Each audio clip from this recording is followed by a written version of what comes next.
No one expected what was about to happen when Barron Trump tried to humiliate Congresswoman Jasmine Crockett on live TV. But they had no idea what was coming next. Right before we jump into this wild story, tell us, where are you watching from? You might be surprised how far this reaches. It was supposed to be a calm, policy-focused segment on Real Talk with Dana Rhodes, a high-stakes political roundtable streamed live to millions on YouTube, Twitter, and cable news simultaneously.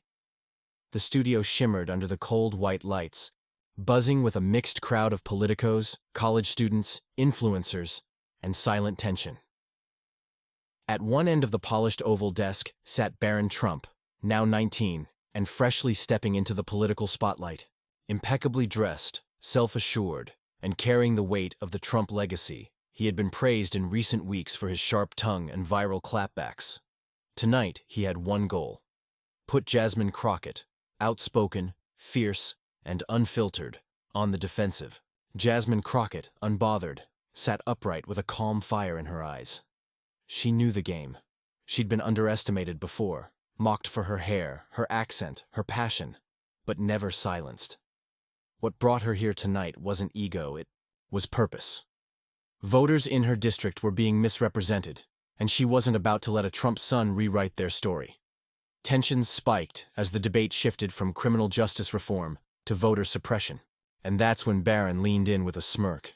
He had no idea what he was about to ignite, and the moment Jasmine opened her mouth, the entire room shifted.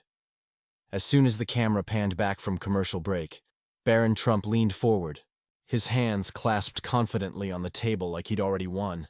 His face held a smirk that wasn't just smug, it was calculated. He wasn't here to debate policy, he was here to perform. "Congresswoman Crockett," he said, his tone drenched in smug sarcasm. "I'm just trying to understand how someone with your background is suddenly an expert on constitutional law. I mean, you were... what? A criminal defense attorney in Texas? I guess that qualifies you to rewrite federal policy now?"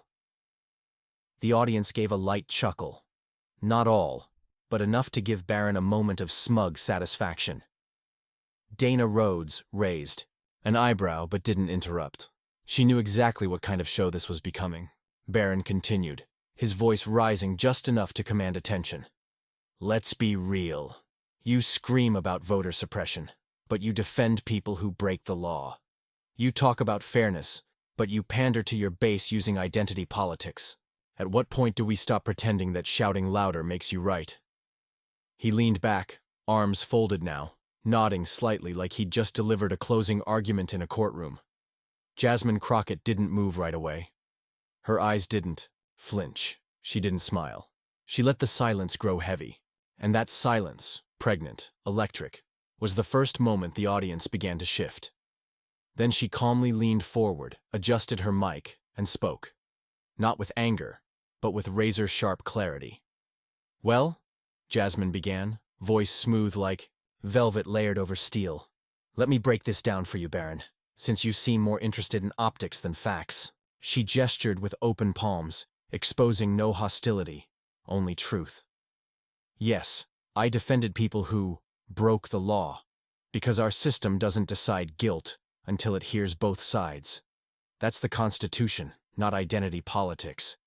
Maybe you've heard of it. And yes, I served Texas communities where justice wasn't always blind, where young black men were 5 times more likely to be arrested for the same offense as their white peers." The audience quieted. She continued, voice steady but rising. "You call that pandering. I call it living, fighting, representing people who've been ignored by the very institutions your last name benefited from." Barron blinked, visibly thrown. "And let's talk qualifications," she said, now leaning forward. "You grew up in gold-plated towers and went to private schools shielded from the world the rest of us live in. And now you want to lecture me about qualifications?" A soft, sharp murmur passed through the crowd. Someone near the back actually whispered, "Damn." Jasmine leaned back and folded her hands, mirroring Barron's earlier posture. "I didn't inherit power, Barron. I earned mine." For a moment, the entire room froze, just long enough for the weight of her words to land. Dana Rhodes sat up a little straighter. Even the cameraman, who had been drifting toward a close-up of Barron, slowly redirected toward Jasmine, sensing the shift. Barron opened his mouth to speak, but Jasmine held up one hand, graceful, firm. And before you try to twist this into a pity party, let me be clear. I'm not here to make you the villain. I'm here to hold people accountable, and if that includes a Trump, then so be it. The audience erupted, half in applause, half in stunned silence. A viral moment was being born, right then and there. On Twitter, the clip hit within minutes. A policy hawk TV. Jasmine Crockett just ate Barron Trump live. I didn't inherit power, I earned mine. Shut's real talk. Jasmine vs. Barron, a Gen Z politics. He tried to belittle her with a smirk. She hit him with history, law, and lived experience.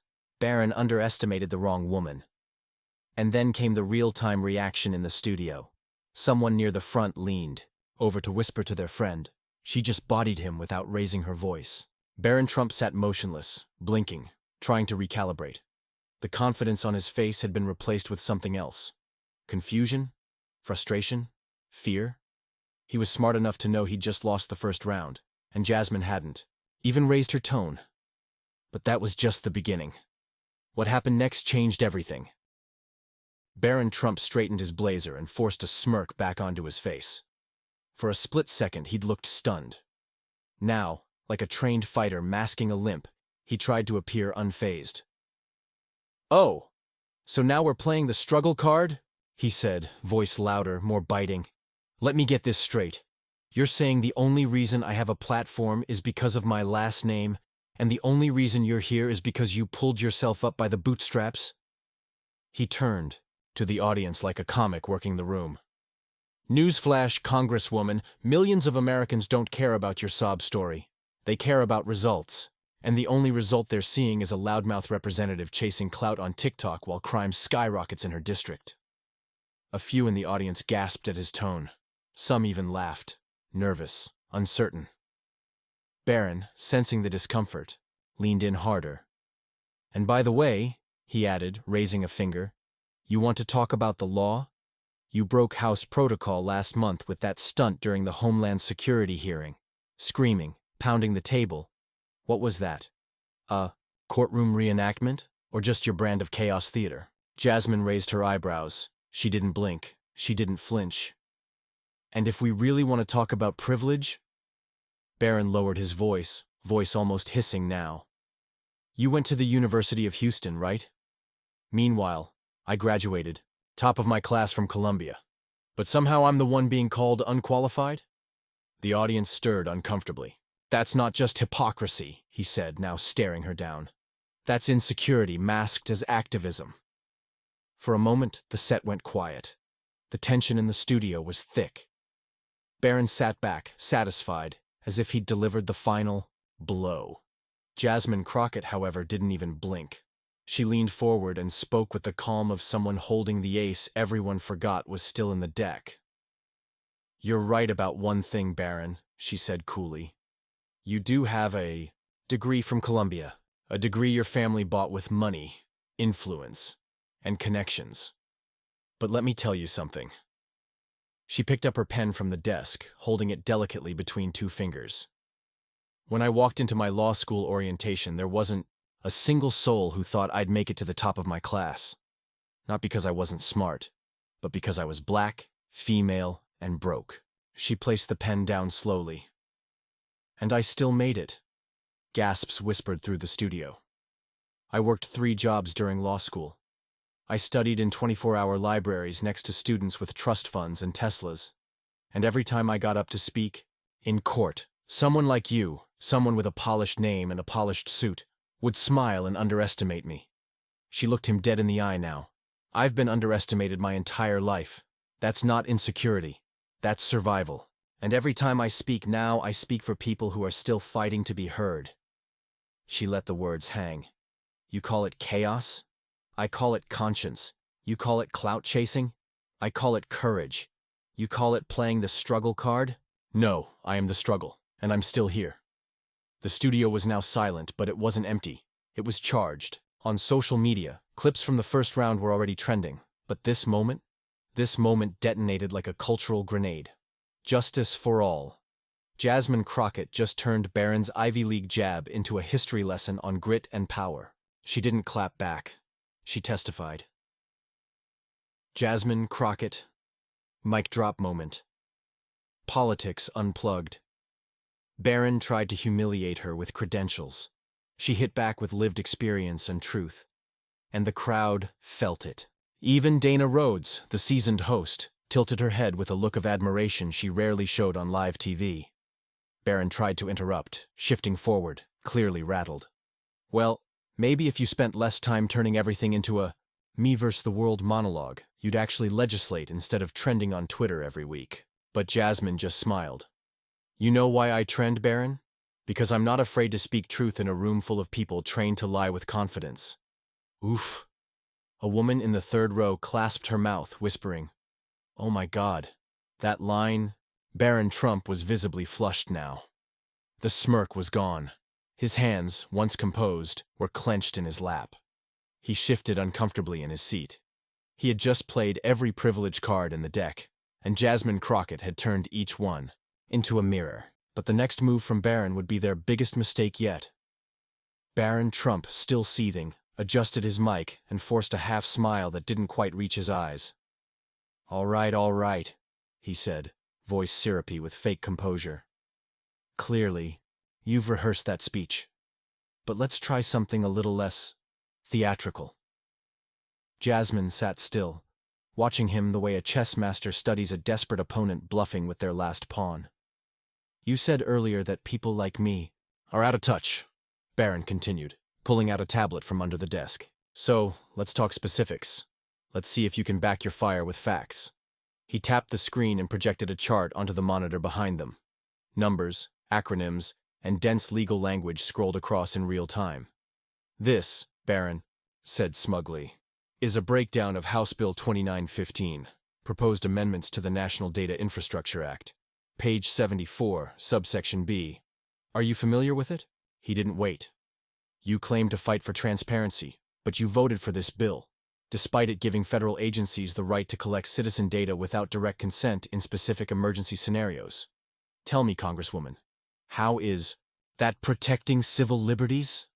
There was a sharp intake of breath from the audience.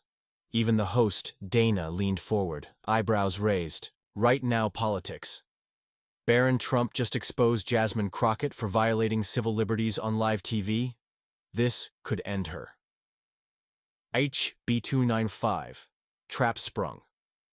Ours debate. Junkie. This is the first real punch Barron landed tonight, and it's deep. Crockett looks cornered, but Jasmine? She remained motionless. Then, slowly, she leaned into her mic. Page 74, subsection B. She paused. That's interesting, Barron, she said smoothly. Because I actually helped rewrite that subsection before it made it to the floor. The audience went still. What you're quoting is the initial draft, one that was leaked online months before committee revisions. You didn't even read the current version. Barron blinked. That's not in the revised bill, she continued, cutting him off. Section B explicitly prohibits data collection without citizen consent unless the action has judicial oversight, and only during declared national emergencies with bipartisan review every 30 days. She turned to Dana in the audience. And I propose that amendment after consulting with both the ACLU and the Congressional Cybersecurity Caucus. Barron stared at the tablet. His confidence started to visibly unravel. But did you even download the final markup? Jasmine asked, now deadly calm. Or are you still quoting Reddit threads with outdated PDFs? Gasps. Loud ones. Dana Rhodes put a hand over her mouth. Policy savage. Holy, Crockett didn't just flip the trap. She exposed Barron for quoting a leaked draft. This man just dunked on himself. Debate night. Cyber law expert. She authored the clause he tried to weaponize against her. This is the most beautiful legal reversal I've seen on air. HB 2915, Barron opened his mouth, then shut it. He scrolled furiously through the tablet, swiping, tapping, but finding nothing that could save him. You know what the real problem is, Barron? Jasmine said, leaning back with quiet dominance. You came here to win a debate with gotcha lines and prep school flashcards. But governing isn't about trapping people. It's about understanding the law, the people it affects, and the responsibility that comes with your platform. She paused, letting the silence pull taut like a string ready to snap. And maybe, if you spent less time rehearsing gotchas and more time actually reading the legislation, you wouldn't walk into a room with a loaded question and shoot yourself in the foot. The audience erupted. Claps, whistles, murmurs, pure energy flooded the room. Live debate. Watch. Barron just got destroyed by his own trap. This is legendary. TV. Jasmine Crockett wins. ACLU News. Confirmed. Crockett's amendment in HB 2915 does protect civil liberties. She backed her claim with accuracy and poise. Know your stuff. Barron sat frozen, lips pressed into a tight line. The trap he had laid with such confidence had become his public undoing. Dana, clearly in awe, looked between them and said, I think we need a moment to let the audience breathe. But Jasmine wasn't finished. She reached down and pulled out her own printed copy of the final bill, its pages tabbed and annotated. She flipped to the relevant section, held it up to the camera, and said, For anyone at home wondering if I'm bluffing, page 74, Revised Amendment 3A. Read it for yourselves. And just when everyone thought it was over, Jasmine dropped a final bombshell.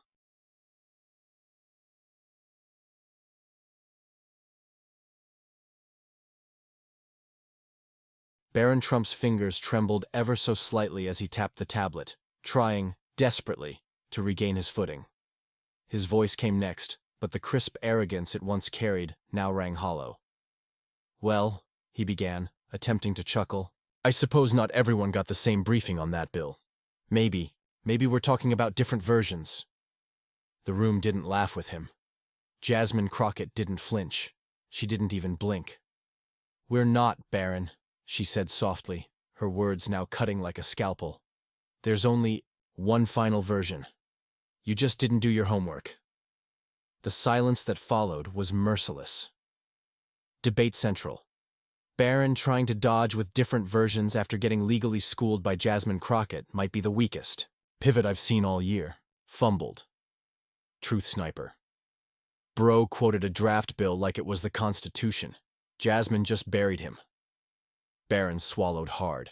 His composure, once rigid, confident, even smug, was now unraveling thread by thread.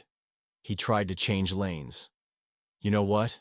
This is exactly the kind of smugness people hate from the left, he snapped, eyes darting toward the audience.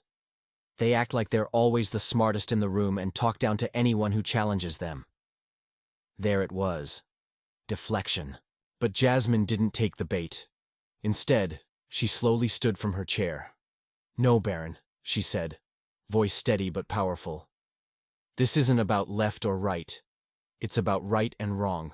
You don't get to throw accusations, misquote legislation, and then play the victim when you get called out. Her tone shifted, warmer, direct, as she turned toward the audience. I grew up in a neighborhood where being the smartest in the room wasn't an insult. It was survival. I worked 2 jobs to get through law school. I didn't have a last name that opened doors. What I had were books, truth, and the determination to use them. She paused. The silence now belonged to her. And tonight, you tried to turn that story into a liability. You wanted to humiliate me with a legal trap, and when it backfired, you played the sympathy card. That's not accountability. That's cowardice. Barron opened his mouth, but nothing came out. Public square voices. This is one of the greatest mic drops I've ever witnessed. Jasmine Crockett just turned Barron's entire persona into a house of cards. Collapse in real time.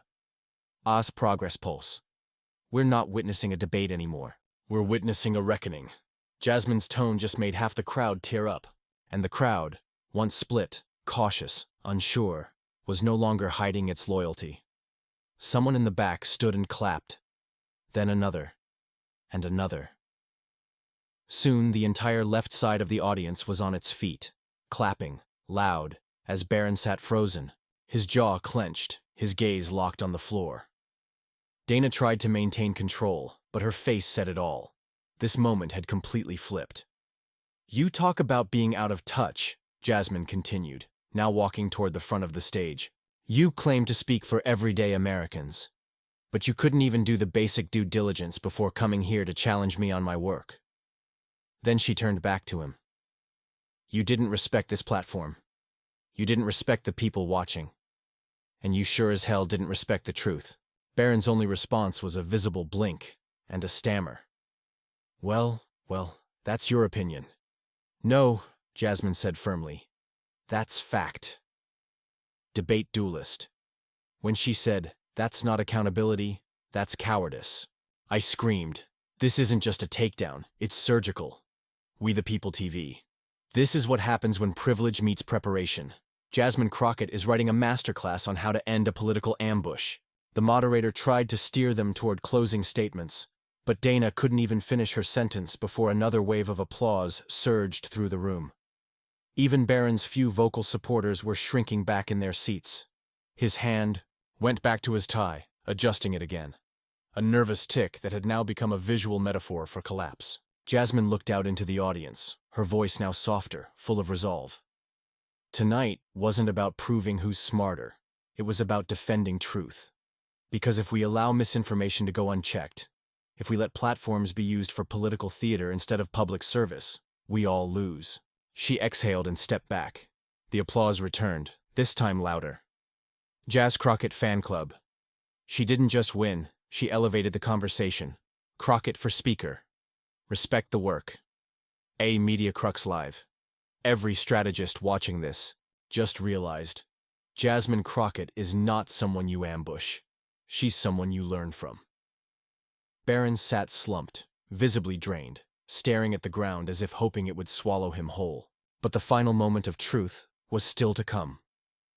Barron Trump leaned forward, his expression tightening, voice lower now, grasping for something, anything, that could pull him out of the wreckage. "Oh, please," he scoffed, forcing a crooked smile. "This is all just a performance for social media. People like you, loud, angry, desperate to go viral. You're not here to help anyone, Jasmine. You're here for retweets." His words echoed, but they didn't land. They fell flat, weak, predictable. The moderator instinctively shifted in her seat, sensing the moment slipping further from Barron's hands. But Barron pushed on, tone sharpening with false bravado. "You pretend to stand for the truth. But what have you actually done, Jasmine? A few fiery speeches and a law degree? You think that makes you better than the rest of us?" Jasmine Crockett didn't move, didn't flinch. She waited, let the silence hang. Then, calmly, deliberately, she stepped toward the center of the stage. "No," she said, voice steady. "I don't think I'm better. But I damn well know I'm not a fraud." Barron froze, and Jasmine delivered the final blow, not with anger, but with truth. "You say this is all about social media? That I'm performing? Let me remind you of something, Barron. When people in Flint had lead in their water, I was the one knocking on doors with legal aid while your father was tweeting about ratings." The crowd murmured. She continued. "When Texas froze and families lost power for days, I didn't post selfies. I delivered food and blankets and filed emergency lawsuits against predatory energy companies." "Where were you?" She took one step closer. "I didn't grow up with a silver spoon. I didn't have private security or a press team cleaning up my messes. I had student debt, eviction notices, and 2 pairs of shoes to get me through law. School. And still, I showed up. Every time for people this system forgot." Now her voice rose, not with rage but purpose. "And here you are, trying to shame me with accusations you can't back up, because you lost. Not just the debate, but the right to lecture anyone on integrity." Barron looked up, eyes wide, lips slightly parted. He tried to speak, but the words didn't come. Civic clarity. Jasmine Crockett just ended Barron Trump's entire facade in under 60 seconds. That wasn't a clapback. That was a reckoning. Final blow. Independent watch. She spoke for every underdog in this country. The mic didn't drop, it exploded. Crockett rising. Jasmine turned to the audience, her voice soft again. "This debate wasn't supposed to be about us. It was supposed to be about you, about truth, justice, and who's actually fighting for it. Then she looked directly into the camera. And if anyone doubts what I stand for, my record is public. My sacrifices are real, and my work is far from over. She slowly set the mic back on the podium and stepped away. The pause lasted a beat, then another, and then the crowd stood. Every single person. Thunderous applause erupted like a wave crashing across the hall. Even members of the opposing party were nodding. Cameras panned to the moderator, who looked utterly stunned, jaw slightly slack, eyes darting between Jasmine and the now silent Baron. He sat there, frozen, blinking rapidly, eyes cast downward as his microphone flickered red. Muted. Debate night live. Standing ovation, deafening. Jasmine Crockett didn't just win, she changed the conversation. Debate domination. Truth over trolls. Barron Trump came to mock. Jasmine came with receipts, and America just chose the truth. Barron turned to the moderator, his voice now barely audible. I think this whole thing's been taken out of context. I didn't mean to— No, Jasmine said without turning. You meant every word. That's why it failed. And just as the applause began to subside, a phone buzzed on the moderator's desk. Dana Perino picked it up, brows furrowing, as she read the breaking news alert. Her eyes darted to the teleprompter, then to Jasmine. Ladies and gentlemen, Dana said slowly, trying to keep her composure. We've just received confirmation. The House Ethics Committee has officially opened an investigation into Barron Trump's misuse of campaign funds for personal travel. Gasps, hands over mouths, heads whipping toward Barron, who was now ghost white. Capital leaks. Just in. Ethics Committee finally moves on Barron Trump following months of pressure. Jasmine Crockett's receipts may have just triggered the hammer. Karma came quick, and that's when the real shock came next. The auditorium, still buzzing from the explosion of applause, began to settle. But Barron Trump wasn't moving. He sat hunched in his chair, the same smug confidence he wore at the beginning of the debate now long gone, replaced by something heavier: shame, disbelief, silence. A camera zoomed in as he removed his earpiece slowly, looked around, and mumbled to the moderator, "I think I'm done here." No one stopped him. No one tried to spin it.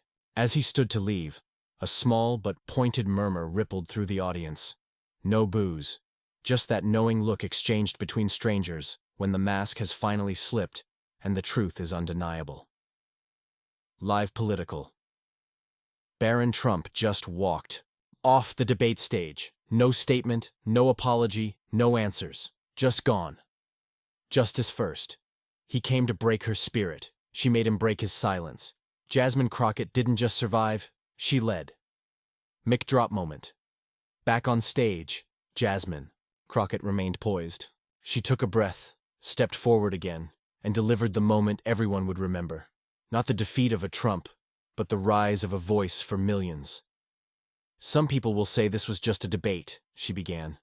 A clash of egos. But for me, it was never about winning a moment. It was about proving something to the young black girl watching this on her phone, thinking the system isn't built for her.